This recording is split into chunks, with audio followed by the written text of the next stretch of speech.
नमस्कार, जय हिंद। दृष्टि घटनाचक्र करंट अफेयर्स की सीरीज़ में आपका बहुत बहुत स्वागत करता हूं।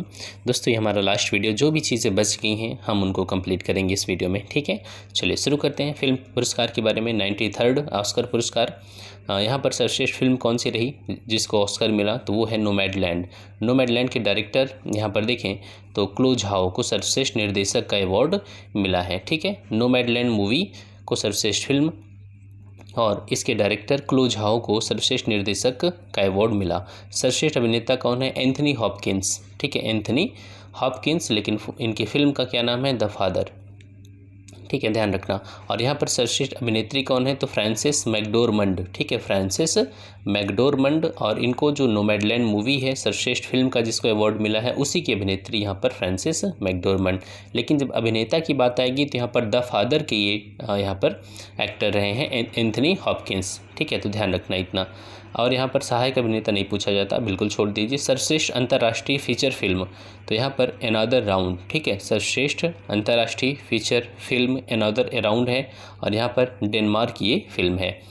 नेक्स्ट 66वें फिल्म फेयर अवार्ड की बात करें तो मार्च 2021 में इसकी घोषणा हुई। सर्वश्रेष्ठ फिल्म कौन सी है? थप्पड़। इसके डायरेक्टर कौन है? अनुभव सिन्हा।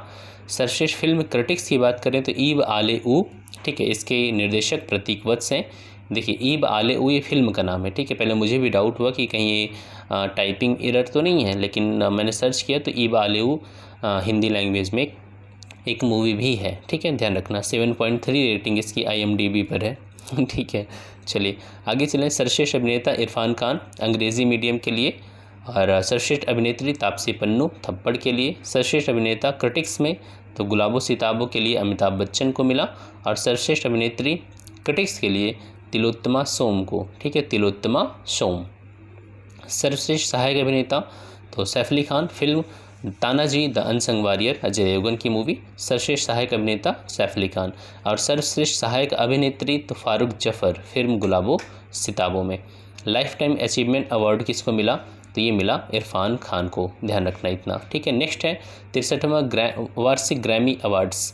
ठीक है, तो देख लेते हैं। म्यूज़िक के लिए दिया जाता है record of the year everything I wanted. ठीक है, जो रिकॉर्ड ऑफ द ईयर है उसका नाम है एवरीथिंग आई वांटेड। बिली इलिस की मतलब ये सिंगर है इसमें। एल्बम ऑफ द ईयर, तो एल्बम ऑफ द ईयर क्या है? फोकलोर। ठीक है, फोकलोर। और song of the year I can't breathe. ठीक है, song of the year I can't breathe. Record of the year है everything I wanted. Song of the year है I can't breathe. ठीक है, 67वां राष्ट्रीय फिल्म पुरस्कार 2019, इसकी बात करें 2021 में इसकी घोषणा हुई, कोविड वगैरह की वजह से काफ़ी लेट। और यहाँ पर बात करें तो यहाँ पर देखिए जो सर्वश्रेष्ठ फिल्म है उसके लिए स्वर्ण कमल और 2.5 लाख की राशि प्रदान किए जाने की घोषणा की गई। किस फिल्म के लिए? तो यहाँ पर प्रियदर्शन के द्वारा निर्देशित है मलयालम फिल्म, उसका नाम है मरक्कर। देखिए, बहुत बड़ा नाम हो गया, अराबिक्का डालिंते सिम्हम। ठीक है, मरक्कर। तो आप एक नाम याद रखिए, मरक्कर बस। ठीक है, अराबिक्का डालिंते सिम्हम, पूरा नाम नहीं याद रखना, या सिंघम आप याद कर लीजिए अगर नहीं याद हो रहा है तो। ठीक है, चाहे मरक्कर याद कर लीजिए, चाहे इसको सिम्हम नहीं पढ़ के सिंघम पढ़ लीजिए, कैसे भी करके आपको याद रखना है। तो यहाँ पर जो स्वर्ण कमल अवार्ड है वो मिला मरक्कर अराबिक्का डालिंते सिम्हम को। ठीक है, आगे चलें। यहाँ पर देख लें तो गैर फीचर फिल्म की श्रेणी में एन इंजीनियर्ड ड्रीम को सर्वश्रेष्ठ फिल्म का पुरस्कार मिला है। An engineered dream. सर्वश्रेष्ठ निर्देशक संजय पूरन सिंह चौहान, फिल्म 72 हुर्रे।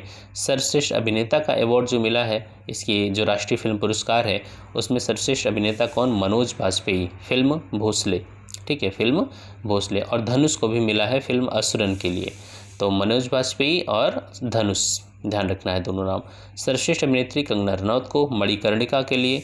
और सर्वश्रेष्ठ सहायक अभिनेता विजय सेतुपति, सुपर डिलक्स के लिए। ठीक है, विजय सेतुपति। और सर्वश्रेष्ठ सहायक अभिनेत्री पल्लवी जोशी, ताशकंद फाइल्स के लिए। ठीक है, इसमें जो हमारे पूर्व प्रधानमंत्री लाल बहादुर शास्त्री जी थे उनकी डेथ से रिलेटेड जो सीक्रेट चीज़ें थी उनको दिखाने की कोशिश की गई कि आखिर आज तक उनकी मौत का राज पता क्यों नहीं चल पाया।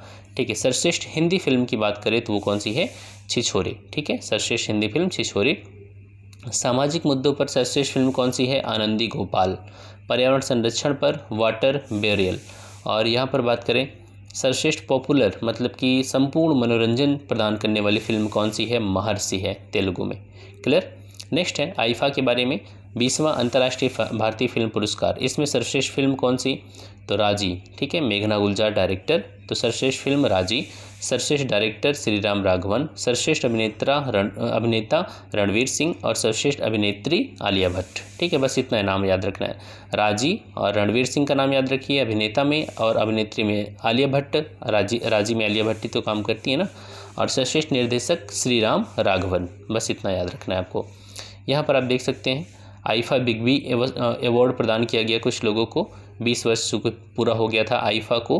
तो यहाँ पर आईफा बिग 20 पुरस्कार राकेश रोशन और ऋतिक रोशन के पिताजी, और इनको सर्वश्रेष्ठ निर्देशक का पुरस्कार और राजकुमार हिरानी। ठीक है, यहाँ पर आईफा बिग 20 पुरस्कार जो है वो राकेश रोशन को, और जो सर्वश्रेष्ठ निर्देशक का पुरस्कार है वो किसको मिला, राजकुमार हिरानी को। ठीक है, ध्यान रखना है।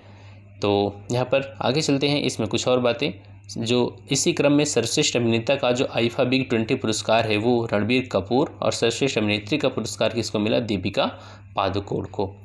ठीक है, ध्यान रखना है। तो इतनी बातें ध्यान रखना है। और यहाँ पर जो आईफा, देखिए इन दोनों में फिर अंतर क्या है, आईफा बिग 20 और यहाँ पर आईफा बिग 20, ये है सर्वश्रेष्ठ पिक्चर हेतु। ठीक है, और यहाँ पर सर्वश्रेष्ठ अभिनेता और सर्वश्रेष्ठ अभिनेत्री का अवार्ड मिला है आईफा बिग 20, ध्यान रखना है इतना। ठीक, नेक्स्ट है दूसरे खेलो इंडिया राष्ट्रीय शीतकालीन खेल 2021।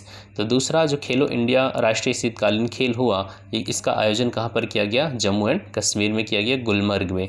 ठीक है, ध्यान रखना है, बस इसकी लोकेशन आपको ध्यान रखना है।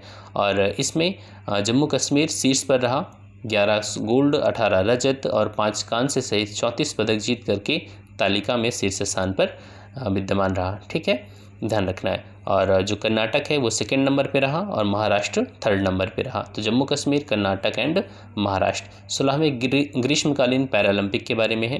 तो जब टोक्यो में भी ओलंपिक हुआ तो उसी में साथ में ही पैरालंपिक का भी गेम चलता है। ठीक है, उसको ख़त्म होने के बाद। तो टोक्यो पहला शहर है जहाँ पर दूसरी बार ओलंपिक भी हुआ है और यहाँ पर पैरालंपिक भी हो रहा है। ठीक है, ध्यान रखना है। चलिए, सबसे बड़ा दल जो है वो टोक्यो का था। और यहाँ पर एक चीज़ ध्यान रखना है, जैसे अभी यूपीएससी ने भी क्वेश्चन पूछा था ओलंपिक से, जो नए खेल इसमें शामिल हुए हैं उसको। तो यहाँ पर देखें तो नौकायन और 7 ए साइड फुटबॉल, इसको हटा करके 2 नए खेल बैडमिंटन और ताइक्वांडो को शामिल किया गया है। ठीक है, बैडमिंटन और ताइक्वांडो को पैरालंपिक में शामिल किया गया है। इसका शुभंकर मस्कट क्या है, सोमाइटी है। क्या है, सोमाइटी, ध्यान रखना है, सोमाइटी। इसका भी जो आदर्श वाक्य है वो क्या है, यूनाइटेड बाई इमोशन। ठीक है, यूनाइटेड बाई इमोशन रहा है। और इसमें जो पहला गोल्ड किसी ने जीता है वो ऑस्ट्रेलिया की महिला साइकिलिस्ट हैं पाइजी ग्रेको। इन्होंने पहला गोल्ड जीता है टोक्यो पैरालंपिक में। चलिए, भारत की बात करें तो भारत कहाँ पर है, यहाँ पर भारत 24th पोजीशन पर। काफ़ी अच्छा प्रदर्शन रहा इस बार भारत का, 5, 8, 6। ठीक है, गोल्ड, रजत और कांस्य, टोटल हमने कितने जीते, 19 अवार्ड्स जीते। ठीक है, ध्यान रखना है। और इस तरीके से 19 अवार्ड के साथ हम 24वें नंबर पर क्रम में विद्यमान हैं। ठीक है, तो इस पदक तालिका में 24वां नंबर हमारा है, 5, 8, 6। ठीक है, 5, 8, 6, 5 गोल्ड, 8 रजत और 6 कांस्य, ध्यान रखना इतना। ठीक है, चलिए बात कर लेते हैं भारत की। 54 पैरा एथलीट दल हमने भेजा था भारत से। और यहाँ पर 2016 में जब हुआ था तो वहाँ पर हमने 2 गोल्ड, 1 रजत, 1 कांस्य, मतलब 4 ही अवार्ड लगभग जीते थे। तो इस बार तो काफ़ी अच्छा मतलब प्रदर्शन रहा। 19 वर्षीय पैरा बैडमिंटन खिलाड़ी पलक कोहली टोक्यो पैरालंपिक में प्रतिभाग करने वाली विश्व की सबसे युवा खिलाड़ी बनी। ठीक है, 19 वर्षीय पलक कोहली, ध्यान रखना है। इस समय जब उद्घाटन हो रहा था, इनॉग्रेशन सेरेमनी, तो उसमें ध्वजवाहक कौन थे, तो यहाँ पर टेक चंद, फ्लैग बेयर कौन था, टेक चंद, ये हमारे भाला फेंक एथलीट हैं। आगे चलें, अवनी लेखरा। ठीक है, अवनी लेखरा जब समापन सेरेमनी हो रही थी तो यहाँ पर बात करें तो कौन था ध्वजवाहक, अवनी लेखरा। ठीक है, ध्यान रखना है। पैरा ये निशानेबाज हैं और यहाँ जो टेक चंद हैं वो भाला फेंक एथलीट हैं। क्लियर। नेक्स्ट है यहाँ पर हरविंदर सिंह और विवेक चिकारा। ये विवेक चिकारा का नाम ध्यान रखना है, उत्तर प्रदेश से। टोक्यो पैरालंपिक में क्वालिफाई करने वाले देश के पहले पुरुष तीरंदाज बने हैं। और ध्यान रखना है, टोक्यो पैरालंपिक में भारत की पहली पैरा कैनोइस्ट हैं, उनका नाम है प्राची यादव, जिन्होंने इस टोक्यो ओलंपिक में प्रतिभाग करने के लिए योग्यता या अर्हता प्राप्त की है। ठीक है, और एक नाम तो आप बिल्कुल मत भूलना, सुहास एलवाई का, ये हमारे नोएडा के जिलाधिकारी हैं। ठीक है, और पहले प्रशासनिक अधिकारी हैं जिन्होंने पैरालंपिक गेम्स में भारत का प्रतिनिधित्व किया। ठीक है, एक नाम यहाँ पर और देख लीजिए, सकीना खातून का। सकीना खातून भारत की पहली पावर लिफ्टर हैं। ठीक है, भारत की पहली पावर लिफ्टर है जिन्होंने पैरालंपिक गेम्स में पार्टिसिपेट किया। ठीक है, ध्यान रखना। तो चलिए देख लेते हैं पदक के बारे में। भारत के लिए पहला पदक किसने जीता है, तो उनका नाम है भाविना पटेल। ठीक है, भारत के लिए पहला पदक किसने जीता, भाविना पटेल। ठीक है, और इन्होंने यहाँ पर देख सकते हैं, भाविना ने, देखिए टेबल टेनिस ये खेलती हैं, और भाविना पैरालंपिक खेलों में टेबल टेनिस में भारत को कोई भी पदक दिलाने वाली ये पहली खिलाड़ी हैं। ठीक है, ध्यान रखना है। और यहाँ पर देख सकते हैं रजत पदक इन्होंने जीता है, भाविना पटेल ने। नेक्स्ट है अवनी लेखरा का नाम, अवनी लेखरा, इन्होंने 10 मीटर एयर राइफल स्टैंडिंग में गोल्ड जीता, अवनी लेखरा। ठीक है, ध्यान रखना। और यहाँ पर एक चीज़ ध्यान से देखिएगा अवनी लेखरा के बारे में, टोक्यो पैरालंपिक में, मतलब ये जो पैरालंपिक हो रहा था, भारत के द्वारा जीता गया पहला गोल्ड था। ठीक है, तो पहला अगर रजत की बात करेंगे तो यहाँ पर हो जाएगा आपका भाविना पटेल, इन्होंने रजत जीता। और गोल्ड की बात करेंगे तो अवनी लेखरा। ठीक है, जो पहला गोल्ड था अवनी लेखरा ने जीता। ठीक है, आगे चलते हैं।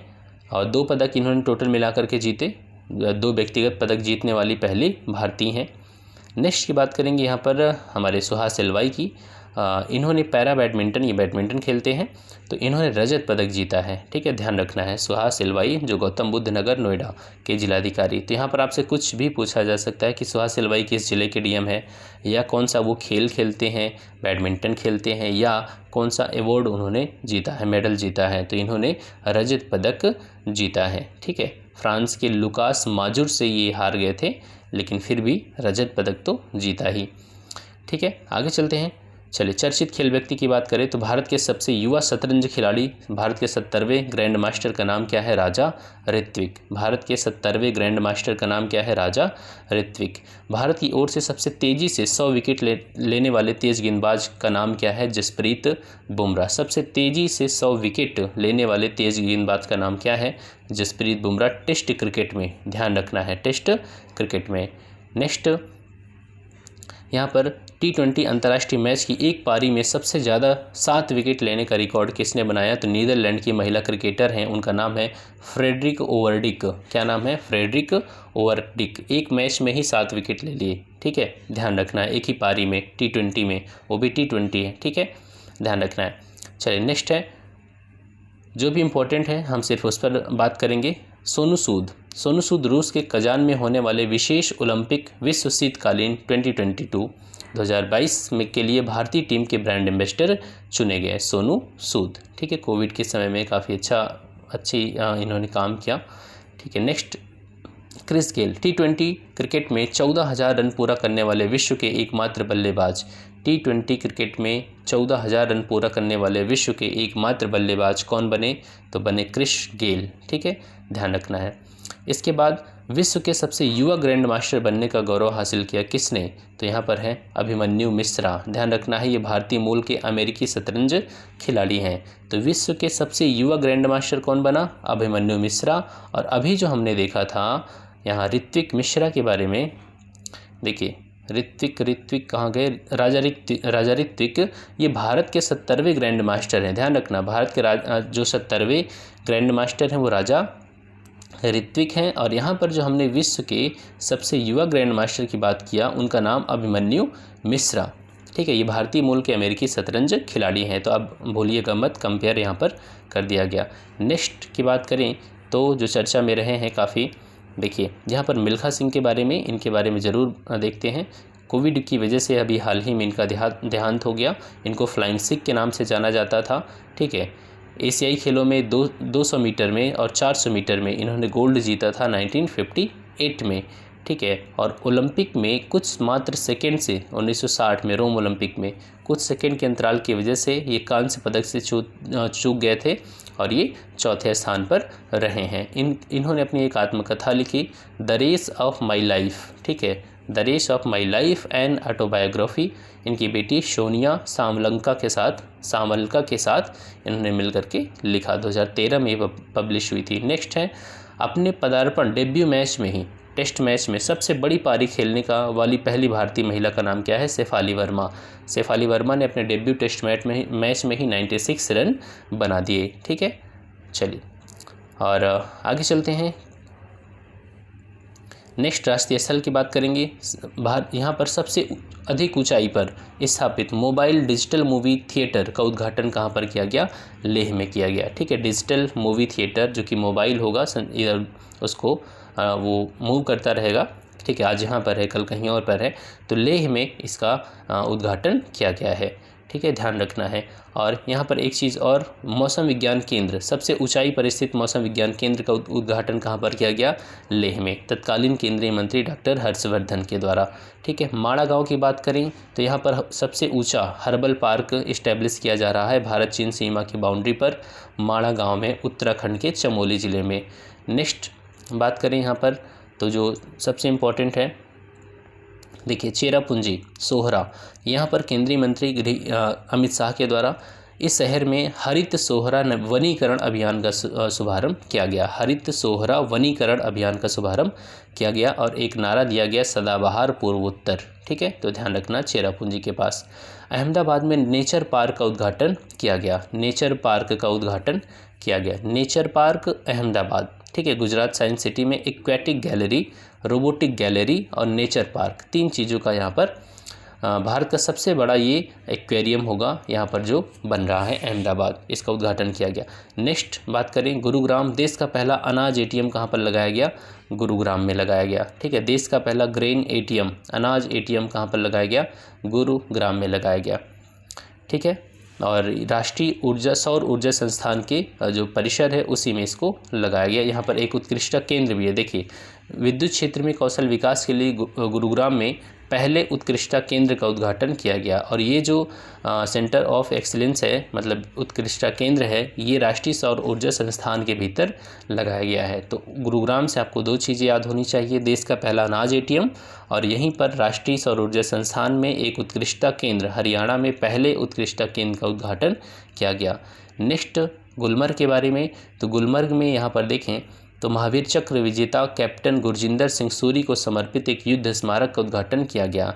इसके अलावा ये जो थे यहाँ पर ये ऑपरेशन बिरसा मुंडा 1999 में जब LOC पर ऑपरेशन चल रहा था, ऑपरेशन बिरसा मुंडा, इसके तहत उस समय ये शहीद हो गए थे। और यहीं पर एक फायरिंग रेंज का नाम रखा गया है अभिनेत्री विद्या बालन के नाम पे, पेट वाले एग्जाम में पूछा गया था, ठीक है। आगे चलते हैं। देहिंग पटकाई वन्यजीव अभ्यारण्य असम का ये 7वां राष्ट्रीय उद्यान है, देहिंग पटकाई।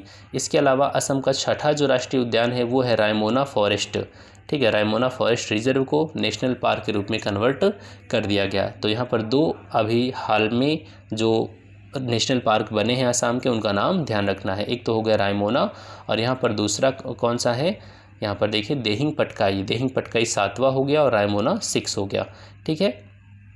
नेक्स्ट की बात करें, पुदुचेरी हर घर जल के लक्ष्य को हासिल करने वाला पहला यूटी है, केंद्र शासित प्रदेश है, ठीक है, ध्यान रखना है। इसके अलावा अगर यहाँ पर बात करें तो गोवा, तेलंगाना, अंडमान निकोबार द्वीप समूह इस लक्ष्य को हासिल कर चुके हैं। तो गोवा पहला राज्य है और पहला यूटी कौन सा है? तो पहला यूटी यहाँ पर हो गया पुदुचेरी, ठीक है। और ध्यान रखना इतना,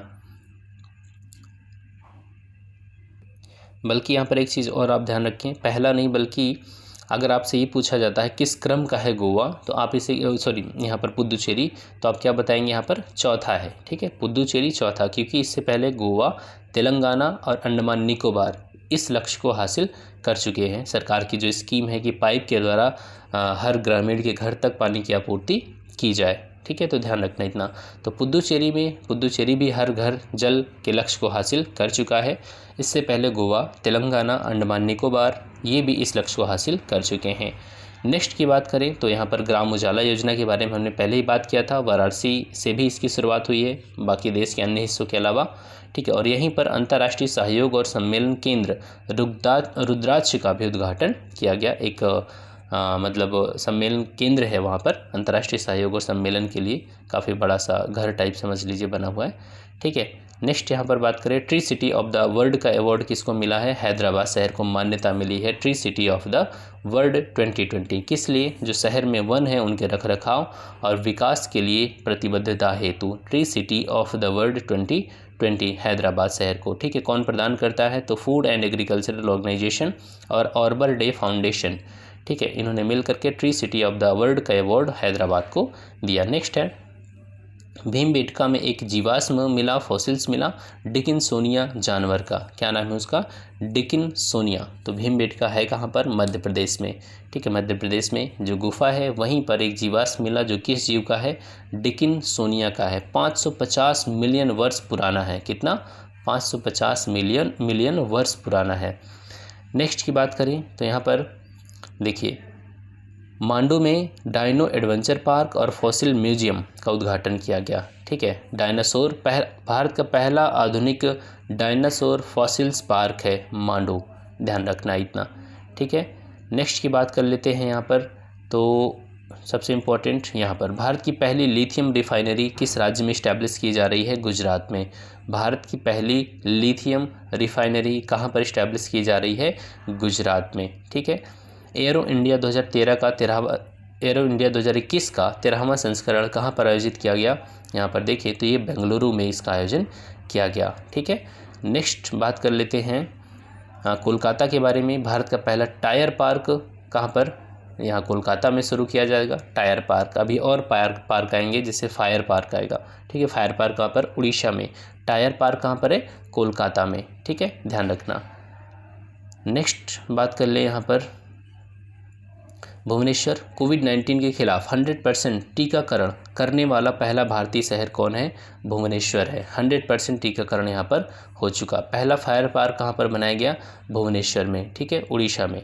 नेक्स्ट बात कर लेते हैं, नेक्स्ट है यहाँ पर मथुरा रिफाइनरी के बारे में। मथुरा रिफाइनरी में देश के पहले ग्रीन हाइड्रोजन संयंत्र की स्थापना की घोषणा की गई। देश का पहला ग्रीन हाइड्रोजन संयंत्र कहाँ पर लगाया जा रहा है? मथुरा रिफाइनरी में, ठीक है, ध्यान रखना है। और नेक्स्ट है यहाँ पर केवड़िया गुजरात देश का पहला क्षेत्र होगा जहाँ पर केवल इलेक्ट्रिक वाहन संचालित किए जाएंगे। तो ध्यान रखना है, केवड़िया गुजरात में केवल और केवल इलेक्ट्रिक वाहन ही चलेंगे। सिक्किम की बात करें तो उत्तरी सिक्किम में पहले ग्रीन सोलर एनर्जी प्लांट का शुभारंभ किया गया सेना के लिए, ठीक है। तो इंडियन आर्मी ने अपने सैनिक दलों के लिए रिन्यूएबल एनर्जी का दोहन करने के लिए उत्तरी सिक्किम में अपने पहले green solar energy power plant का उद्घाटन किया, ठीक है, ध्यान रखना है। नेक्स्ट यहाँ पर देख लेते हैं, गोरखपुर शहीद अशफाक उल्लाह खां प्राणी उद्यान का लोकार्पण किया गया। शहीद अशफाक उल्लाह खां प्राणी उद्यान मुख्यमंत्री योगी आदित्यनाथ जी के द्वारा, ठीक है। नेक्स्ट बात करते हैं रानीखेत के बारे में। तो देश का पहला वन चिकित्सा केंद्र, ठीक है, देश का पहला वन चिकित्सा केंद्र रानीखेत में इसका उद्घाटन किया गया, ठीक है। नेक्स्ट बात करते हैं होशंगाबाद के बारे में। होशंगाबाद ज़िले का नाम बदल करके क्या कर दिया गया? नर्मदापुरम कर दिया गया, ठीक है, नर्मदापुरम कर दिया गया मध्य प्रदेश के मुख्यमंत्री के द्वारा। नेक्स्ट है दर्रांग जिला। दर्रांग जिला जो है वो पूर्वी भारत का पहली स्किल यूनिवर्सिटी होगी, ठीक है, असम में ये खोली जा रही है, असम के दर्रांग ज़िले में। तो पूर्वी भारत की पहली स्किल यूनिवर्सिटी कौन सी होगी? दर्रांग में, असम में, ठीक है। नेक्स्ट है केरल के अलापुझा में भारत में पहली अपनी तरह का पहला श्रमिक आंदोलन संग्रहालय लेबर मूवमेंट म्यूजियम खोला जाएगा। तो लेबर मूवमेंट म्यूजियम कहाँ खोला जा रहा है? अलापुझा, केरल में, ठीक है। नेक्स्ट बात करते हैं डॉपलर वेदर रडार का उद्घाटन कहाँ पर किया गया? तो ये मुक्तेश्वर और कुफरी, ठीक है, मुक्तेश्वर और कुफरी दोनों हिमाचल प्रदेश में है। यहाँ पर डॉपलर वेदर रडार का उद्घाटन किया गया। डॉपलर वेदर रडार, अब चूंकि यहाँ पर डिटेल अभी नहीं जानना फिलहाल, नहीं तो इसके बारे में बात करते हैं हम। नेक्स्ट बात करें कक्ष के बारे में। तो यहाँ पर जो कक्ष है देश के सबसे बड़े हाइब्रिड रिन्यूएबल ऊर्जा पार्क का शिलान्यास किया गया कच्छ में हमारे प्रधानमंत्री जी के द्वारा। ठीक है, तो ध्यान रखना है ये हाइब्रिड नवीकरणीय ऊर्जा पार्क होगा और यहाँ पर कच्छ में इसको लगाया जा रहा है। नेक्स्ट बात करते हैं बड़ोदरा के बारे में। गुजरात में ट्रांसजेंडर लोगों के लिए आश्रय स्थल गरिमा गृह shelter home for transgender persons. ठीक है, तो ट्रांसजेंडर लोगों के लिए जो शेल्टर होम है वो बनाया गया कहाँ पर, बड़ोदरा में। ठीक है, ध्यान रखना है। नेक्स्ट बात करते हैं डिब्रूगढ़। गोपा अष्टमी के अवसर पर डिब्रूगढ़ असम में पूर्वोत्तर का पहला गाय अस्पताल का उद्घाटन किया गया। पूर्वोत्तर का पहला गाय अस्पताल कहाँ पर, असम में डिब्रूगढ़ में। ठीक है, ध्यान रखना है। नेक्स्ट पार्ट यहाँ पर बात करते हैं खुरपाताल। भारत का पहला मांस गार्डन है। ठीक है, मांस मतलब जो काई वगैरह होती है ना, तो मांस गार्डन, तो खुरपाताल में इसका उद्घाटन किया गया। ठीक है, ध्यान रखना है। नेक्स्ट है statue of peace. Statue of peace का उद्घाटन कहाँ किया गया, जैतपुरा में किया गया प्रधानमंत्री मोदी जी के द्वारा वीडियो कॉन्फ्रेंसिंग के माध्यम से। जैनाचार्य हैं मतलब जैन धर्म के आचार्य गुरु श्री विजय वल्लभ सुरीश्वर जी महाराज। क्या नाम है, श्री विजय वल्लभ सुरीश्वर जी महाराज। ठीक है, तो जैतपुरा है कहाँ पर, राजस्थान में। ठीक है, तो वहीं पर स्टैचू ऑफ पीस का अनावरण किया गया, ध्यान रखना है। नेक्स्ट भारत का पहला चंदन संग्रहालय कर्नाटक के मैसूर में स्थापित किया गया। देश का पहला चंदन संग्रहालय मैसूर में। ठीक है, ध्यान रखना है। नेक्स्ट है पहला हाथी पुनर्वास केंद्र कहाँ पर स्थापित किया जा रहा है, कुट्टूर केरल में। देश का पहला हाथी पुनर्वास केंद्र कुट्टूर केरल में स्थापित किया जा रहा है। ठीक है, नेक्स्ट है भारत का पहला सैंड ड्यून मतलब रेत का टीला पार्क कहाँ पर इसको बनाया जा रहा है, तो गोवा में बनाया जा रहा है। ठीक है, विश्व बैंक के द्वारा, और इसमें विश्व बैंक ने थोड़ी पैसे भी दिए, 3 करोड़ रुपए। तो भारत का पहला सैंड ड्यून रेत का टीला पार्क कहाँ पर बनाया जा रहा है, गोवा में। ठीक है, गोवा। नेक्स्ट बात करें भारत का पहला चिकित्सकीय उपकरण पार्क कहाँ पर इस्टेब्लिश किया जा रहा है, तो थोनक्कल केरल में ही। ठीक है, थोनक्कल केरल में पहला चिकित्सकीय उपकरण पार्क। नेक्स्ट है विश्व का सबसे बड़ा सौर वृक्ष सोलर ट्री। इसमें जो पैनल्स लगे हैं, पैनल्स को कुछ इस तरीके से लगाया गया कि वो ट्री की तरह दिखता है। ठीक है, बस और कोई खास बात नहीं। सोलर ट्री ये कहाँ पर है, दुर्गापुर पश्चिम बंगाल में। ठीक है, दुर्गापुर पश्चिम बंगाल में विश्व का सबसे बड़ा सोलर ट्री बनाया गया है। नेक्स्ट अंतर्राष्ट्रीय स्थल जो चर्चा में रहे हैं, बात कर लेते हैं क्यूबा। क्यूबा 2 साल से अधिक के बच्चों को कोविड-19 वैक्सीन लगाने वाला दुनिया का पहला देश बना। 2 साल से ज़्यादा जिन बच्चों की उम्र है, इस वैक्सीन को सोबेराना 2 के नाम से जाना जाता है, सोबेराना 2, ध्यान रखना है। नेक्स्ट बात कर लेते हैं डेनमार्क के बारे में। तो डेनमार्क की संसद कोपेनहेगन के तट पर एक कृत्रिम द्वीप के निर्माण को मंजूरी दे दी गई। जो कोपेनहेगन का तट है वहाँ पर एक कृत्रिम द्वीप बनेगा, उसका नाम क्या होगा, लिनेट होम होगा। क्या होगा, लिनेट होम। ठीक है, अब यहाँ पर बात करें विश्व का पहला ऊर्जा द्वीप बनाने की योजना को मंजूरी किसने दिया, डेनमार्क की सरकार ने। विश्व का पहला ऊर्जा द्वीप बनेगा, डेनमार्क सरकार ने परमिशन दे दिया है। नेक्स्ट बात करते हैं A76 के बारे में। हमने पहले ही बात किया था, ये अंटार्कटिका से अलग हो गया है, एक बहुत बड़ा आइसबर्ग। क्लियर। नेक्स्ट बात करते हैं यहाँ पर है मैक्सिको के बारे में। संप्रभु sovereign SDG sustainable development goals वाला बॉन्ड जारी करने वाला विश्व का पहला देश कौन बना, मैक्सिको। ठीक है, मैक्सिको। नेक्स्ट बात करते हैं कुछ और राष्ट्रीय स्थल के बारे में। राष्ट्रीय नहीं, अभी अंतर्राष्ट्रीय। सिंगापुर विश्व का सबसे बड़ा तैरता हुआ सोलर फॉर्म बनाया गया कहाँ पर, सिंगापुर में अभी बनाया जा रहा है। और यहाँ पर फेशियल रिकॉग्निशन, ठीक है, टैक्स भुगतान के लिए फेशियल रिकॉग्निशन का उपयोग करने वाला विश्व का पहला देश कौन है, सिंगापुर है। तैरता हुआ सोलर पार्क और फेशियल रिकॉग्निशन, 2 पॉइंट आपको सिंगापुर से याद रखने हैं। ठीक है, और नेक्स्ट यहाँ पर बस कोई ख़ास बात नहीं। एक भारत ऊर्जा कार्यालय आप देख सकते हैं, तो मॉस्को में भारत ऊर्जा कार्यालय खोला गया है। तो ये हमने जो इम्पोर्टेंट चीज़ें थी वो हमने कंप्लीट कर लिया है। आई होप कि अब आपको ये मैगज़ीन बहुत अधिक परेशानी के साथ नहीं पढ़नी होगी, आप आराम से अब रिवीजन कर सकते हैं। Thanks for watching, keep smiling.